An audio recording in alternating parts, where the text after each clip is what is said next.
নির্বাচনের মাঠে কোনো সংঘাত হলে 1 সেকেন্ডও দেরি নয়, কঠোর অবস্থানে যাবে আইনশৃঙ্খলা বাহিনী। বিশেষ করে সেনাবাহিনীকে পরিস্থিতি নিয়ন্ত্রণে সর্বোচ্চ কঠোর হওয়ার নির্দেশ দিয়েছে সেনা সদর।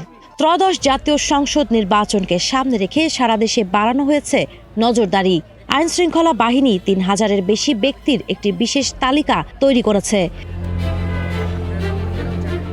যারা ভোট কেন্দ্রে প্রভাব বিস্তার করতে পারেন বলে আশঙ্কা করা হচ্ছে।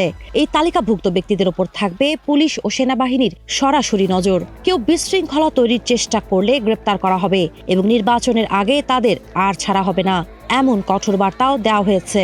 গতকাল মঙ্গলবার দেশের বিভিন্ন এলাকায় সেনাবাহিনীর টহল ছিল চোখে পড়ার মতো। ঢাকার আজিমপুর এলাকায় সেনা সদস্যরা বিশেষ মহড়াও দিয়েছেন।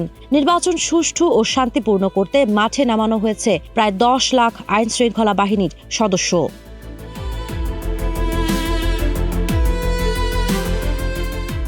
সংখ্যার হিসেবে মোট 9,70,000-এর বেশি সদস্য নির্বাচনী দায়িত্ব পালন করবেন।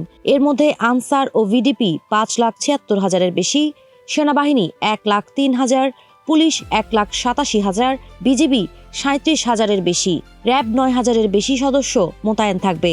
পাশাপাশি নৌবাহিনী, বিমান বাহিনী, কোস্টগার্ড এবং চৌকিদার দফাদাররাও দায়িত্বে থাকবেন। পুলিশ সারা দেশে 8,746টি ভোট কেন্দ্রকে অতি ঝুঁকিপূর্ণ হিসেবে চিহ্নিত করেছে। এসব কেন্দ্রে ভোটারদের মধ্যে আতঙ্ক ছড়ানোর আশঙ্কায় বিশেষ নিরাপত্তা ব্যবস্থা নেওয়া হয়েছে।